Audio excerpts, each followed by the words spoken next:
एकता foundation पक्षरु रज महोत्सव। एकता foundation और मीडिया सेल पक्षरु रज महोत्सव रविवार पालित होईछि। सभापति क्षेत्रवासी बरालंक पौरोहित्य रे आयोजित ही कार्यक्रम रे असहायंकु वस्त्र सह 5 जनंकु भत्ता बंटन करा जायतिला। सामाजिक कर्मी प्रवीर दास मुख्य अतिथि, राजस्व निरीक्षक संघ राज्य सभापति सुचित्र महांती, रेल विभाग कर्मचारी अनंत नायक, ब्लॉक कांग्रेस सभापति आशुतोष बराल, श्रीधर साहू, संग्राम स्वाई, वरिष्ठ नागरिक सुखदेव दास और मुरलीधर नायक सम्मानित अतिथि भाव जोगदे रज महोत्सवर महत्व संपर्क में आलोकपात करथिले। नमस्कार समस्त ओडिशावासी को रज पाई अभिनंदन। सुचंद्र कुमार महांती, ओडिशा राज्य आरआई संघर सब राज्य सभापति। एकता फाउंडेशन तरफ आज रज महोत्सव पालन कला केमती कोन लागिला?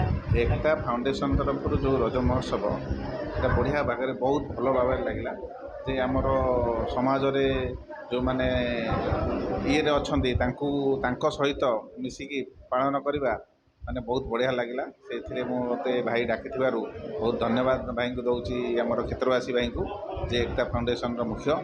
तेणु यही फाउंडेशन जो गरीब अवहेलित जो मैंने अच्छा से निज निजर हक पाई मत खुशी लगे। फाउंडेशन सबू मसरे भत्ता 500 टंका दूसरी से बहुत खुशी लगे मत एवं मु चाहूँगी यही फाउंडेशन आगू आगू बढ़ू एवं आगे मेंबर अधिका हूँ आम जमी अधिक लोक साहाय्य करिपरिबा लोकंकर दुख असुविधा कथा आम बुझीपर जी सरकारी साहाय्य पाई पारुनी सी केमी तार साहाय्य पाई पारिबो सेटा भी आम संभव जेते यथा संभव आम ताकू साहाय्य करिपरिबा।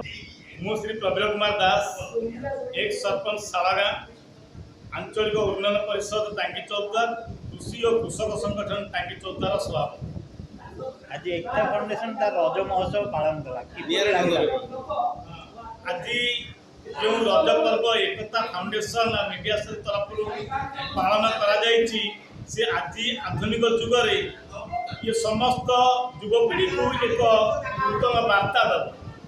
आज युवपीढ़ी केमिति दशहरा पालन करती दुर्गा काली पूजा पालन करती गणेश पूजा पालन करते समस्त जानी आज दिन में रज भी केमी पालन कर समस्ते जानीचे कहवा दरकार आवश्यकता नहीं किंतु गोटे कथा मुझे जे ये जो सात्विक उपाय आमर भारतीय परंपरा सांस्कृतिक परंपरा अनुसार जो वयस्क लोक झी मान पोड़ पिठा काकेरा आशार स्वतंत्र मिठा रसगोला को दि जाए टांगीर प्रसिद्ध काकेरा को दि जाए से आप्यायित करागला। आज उत्सव से सामिल रे आनंद उल्लास और सांस्कृतिक तथा धार्मिक आलोचना माध्यम बीतला यह एक निरा एथिपाई प्रथम मु एकता फाउंडेशन आ मीडिया सेल को अशेष धन्यवाद दे।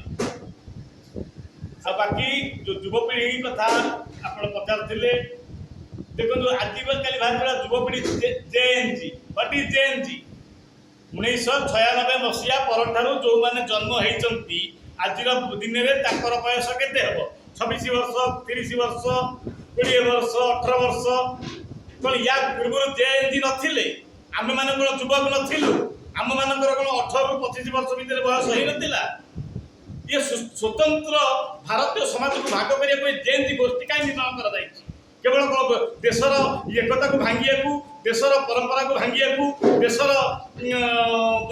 शासन को भांगिकी आंदोलनात्मक पंथा ग्रहण करी भूल निष्पत्ति भूल बाटर देश को परिचालन करने तेणु मुझे जो युवक मान सदा बेले भारतवर्ष युवक मान अग्राधिकार देती जेएनजी गठन जो विदेशक मान द्वारा कर मुख्य कारण हूँ पृथ्वी में सबुठारू युव शक्ति अधिका थिबा देश होची भारतवर्ष। तेणु यह भारतवर्ष युव शक्ति नष्ट करने षड्यंत्र कर भारतवर्ष युव शक्ति की विनम्र अनुरोध करुच्ची सबुकर निजर संस्कृति की भूल ना निजर परंपरा को भूल ना निजर खाद्यपेय को भूल ना निजर पोशाक व्यवस्था को भूल ना निजर राष्ट्र को भूल ना आम समस्त भारतीय आम समस्त गोटे लक्ष्य रहा କହିବାର ଅଛି ପରମ ବୈଭବମ୍ ନେତୁମେ ତତ୍ ସ୍ୱରାଷ୍ଟ୍ରମ୍ ଭାରତ ମାତା କି ଜୟ। ଅନନ୍ତ ନାୟକ ସାର୍ କ'ଣ କହିବେ ଆଜି ଏକତା ଫାଉଣ୍ଡେସନ ତରଫରୁ ଗୋଟେ ନିଆରା ଢଙ୍ଗରେ ପାଳନ କରୁଛନ୍ତି ରଜ ମହୋତ୍ସବ।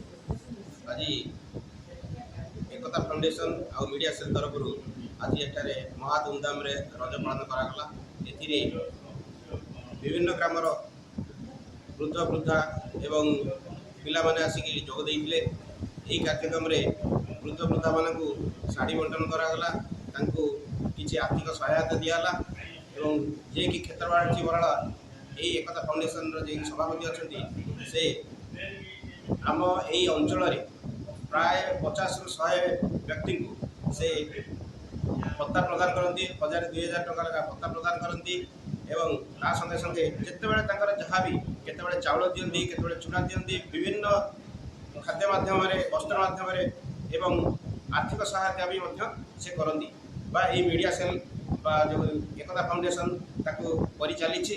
ଆଉ ବହୁତ କାର୍ଯ୍ୟକ୍ରମ ଯିଏକି ଆମର କିଛି ଦିନ ତଳେ ଆମର ଗୁରୁ ଦିବସ ହେଇଥିଲା, ଶିଶୁ ଦିବସ ହେଇଥିଲା, ଏଇଠି ପାଳନ ହେଇଥିଲା।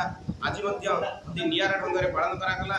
ଏଥିରେ ଯେତେ ଭଦ୍ର ବ୍ୟକ୍ତି ପିଲାମାନେ ସବୁ ଯୋଗ ଦେଇଥିଲେ ସମସ୍ତଙ୍କୁ ମିଷ୍ଟାନ୍ନ ବଣ୍ଟନ କରାଗଲା ଏବଂ ରଜ ଆମେ କାହିଁକି ପାଳନ କରୁଛେ ରଜ ସେଇ ବିଷୟରେ ମଧ୍ୟ ସମସ୍ତଙ୍କୁ ବୁଝାଇ ଦିଆଗଲା ଯେ ପିଲାମାନଠୁ ଆରମ୍ଭ କରି ବୃଦ୍ଧ ବୃଦ୍ଧା ସମସ୍ତେ ଏଠି ରଜ ମଉଜ ପ୍ରତି ଗାଁରେ ପାଳନ କରନ୍ତି, ଦୋଳି ଖେଳନ୍ତି, କିଏ ତାସ ଖେଳନ୍ତି, କିଏ ପାନ ଖାଆନ୍ତି, ଏମିତି ବିଭିନ୍ନ ଢଙ୍ଗରେ ପୂଜା କରନ୍ତି, ପାଳନ କରନ୍ତି।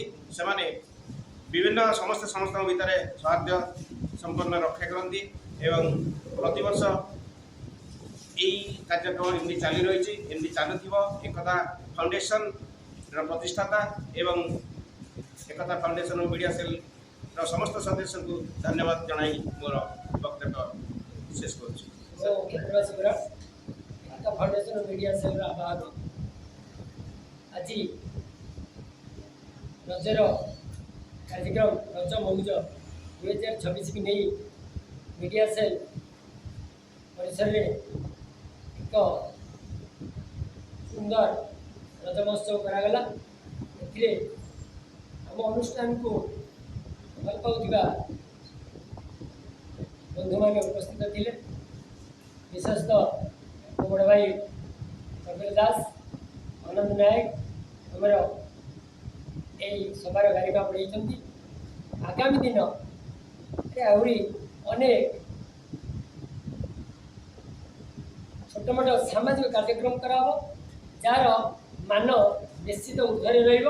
ଆମେ ଚେଷ୍ଟା କରିବୁ ଏକତା ଫାଉଣ୍ଡେସନ ଆବାହକ ହିସାବରେ ଓଡ଼ିଶାର ପ୍ରତ୍ୟେକ ପୁରପଲ୍ଲୀରେ ଆମ ଅନୁଷ୍ଠାନ ଏଇଭଳି କାମ କରି ନିଜର ପରିଚୟ ଛାଡ଼ିବ। ଆମେ ଆଜି 4 ଜଣ ଲୋକଙ୍କୁ ଭତ୍ତା ଦେଲୁ, ଆଉ ରଜ ପାଇଁ ଛୋଟିଆ ଉପହାରଟେ ଦେଲୁ। ସେମାନେ ଖୁସିରେ ଗଲେ ବୋଲି ମୋର ଆଶା। ଆଗାମୀ ଦିନ ଏ ଅନୁଷ୍ଠାନ ପାଇଁ ଏକ ଯୁଗାନ୍ତକାରୀ ପଦକ୍ଷେପ ନେଇକରି ଅନୁଷ୍ଠାନର କର୍ମକର୍ତ୍ତାମାନେ ବଡ଼ କାର୍ଯ୍ୟକ୍ରମ କରିବେ। ଏକ ଝଡ଼ାପତ୍ରର ମହୋତ୍ସବ ହେବ। ବୟସ ଛୁଇଁଲା 70 ତଥାପି ଯାଇନୁ ହାରି। ଇଏ ଆସନ୍ତା ଜାନୁଆରୀ ମାସରେ ଏହି କାର୍ଯ୍ୟକ୍ରମ କରାଯିବ। ଏହି ଅନୁଷ୍ଠାନ ମାଧ୍ୟମରେ ଅନ୍ତ ଭାଇ ଏଥିରେ ଅନୁରୋଧ କରିବି ପ୍ରବୀଣ ବାବୁ ଅନ୍ତବାବୁଙ୍କୁ ଝଡ଼ାପତ୍ର ମହୋତ୍ସବ କାର୍ଯ୍ୟରେ ଆଗେଇ ନେବା ପାଇଁ ମୋତେ ସାହାଯ୍ୟ କରିବେ। ଏତିକି କହି ଦେଉଛି।